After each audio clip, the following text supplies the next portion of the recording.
नमस्कार, मैं जितेंद्र सत्ता। आप देख रहे हैं JWF न्यूज़ चैनल। इस समय मेरी मौजूदगी जनपद रायबरेली के लालगंज कस्बे पे है। आज हम उस शख्सियत से आपको रूबरू कराते हैं जो सदैव सनातन को लेकर चर्चा में रहते हैं, सदैव सनातन धर्म की लड़ाई को बखूबी लड़ते हैं। आइए हम सीधे उन्हीं से संवाद करते हैं। सबसे पहले भाई अपना परिचय बता दीजिए। सचिन तिवारी मेरा नाम है और प्रदेश प्रवक्ता करली सेना में इस वक्त मैं कार्य कर रहा हूँ।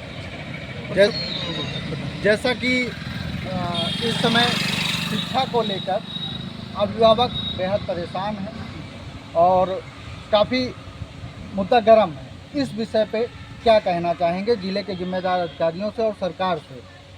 देखिए, सबसे बड़ी बात यह है कि यूजीसी के मुद्दे के बाद जिस तरीके से शिक्षा के मंदिरों को युद्ध का मैदान बना दिया गया है, जिस तरीके से सरकार शिक्षा के मंदिरों में मतभेद करना चाह रही है और लगातार आप देख रहे हैं कि शिक्षा का मंदिर अब मतभेद मनभेद के साथ साथ शारीरिक युद्ध का मैदान बन चुका है। तो जाहिर सी बात है कि शिक्षा में विकास के मुद्दों पर बात होने की बजाय, शिक्षा के मुद्दों पर बात होने की बजाय, नौकरी के मुद्दों पर बात होने की बजाय, देश में विपक्ष के चाहे बड़े नेताओं की बात की जाए या फिर सत्ता पक्ष के नेताओं की बात की जाए, कोई मुद्दे की बात नहीं करना चाहता। कोई शिक्षा पर, बेरोजगार पर, महंगाई पर बात नहीं करना चाहता। वो सिर्फ और सिर्फ अपनी राजनीतिक रोटियां सेकने के लिए, अपनी राजनीतिक कुर्सी को बचाने के लिए देश को भटकाने की साजिश कर रहे हैं। आप देख रहे हैं कि जो बड़े नेता बड़े पद पर बैठे हैं उनका पेट लगातार बढ़ता जा रहा है, लेकिन देश का विकास नहीं हो पा रहा। उसकी सबसे बड़ी वजह यह है, जब यूजीसी जैसे नियम लाए जाएंगे,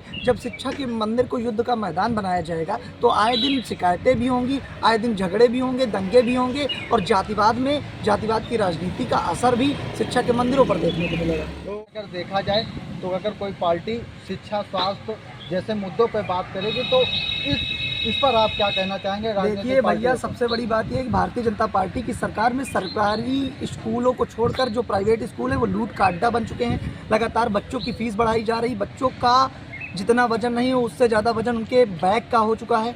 इतना ही नहीं, किताबों का आप देख लीजिए, किताबों में जिस तरीके से मार्केट की जा रही है, ये जितने भी प्राइवेट शिक्षण संस्थान हैं ये लूट का अड्डा बन चुके हैं और ये कमाई का अड्डा शिक्षा के मंदिर के नाम पर वसूली हो रही है। साथ ही साथ इन लोगों ने अभिभावकों का जेब खर्च इतना बढ़ा दिया है कि अभिभावक मरता क्या ना करता वाली सिचुएशन में जा चुका है। आज गरीब अपने बच्चों की पढ़ाई नहीं करवा सकता। इस तरह की स्थितियां हो गई हैं कि प्राइवेट स्कूल सिर्फ और सिर्फ डाका डालने की नीतियों पर काम करते हैं और जो सक्षम अधिकारी अपने पटल पर बैठे हैं। आप भारतीय जनता पार्टी की सरकार की बात की जाए तो तहसील से लेकर आप थाने चले जाइए, तहसील चले जाइए, DIOS ऑफिस चले जाइए, कहीं भी जाइए, वहाँ पर आपको लगातार दलाली का बोलबाला देखने को मिलेगा। गरीबों को लगातार सताने की, गरीबों को दौड़ाने की नीति पर भारतीय जनता पार्टी की सरकार में अधिकारी काम कर रहे हैं, जिसकी वजह से लगातार गरीबों को नुकसान हो रहा है। साथ ही साथ गरीब हैरान भी है, परेशान भी है, लेकिन गरीब कर कुछ नहीं सकता है क्योंकि इस देश के नेताओं को विकास से नहीं सिर्फ कुर्सी से मतलब है।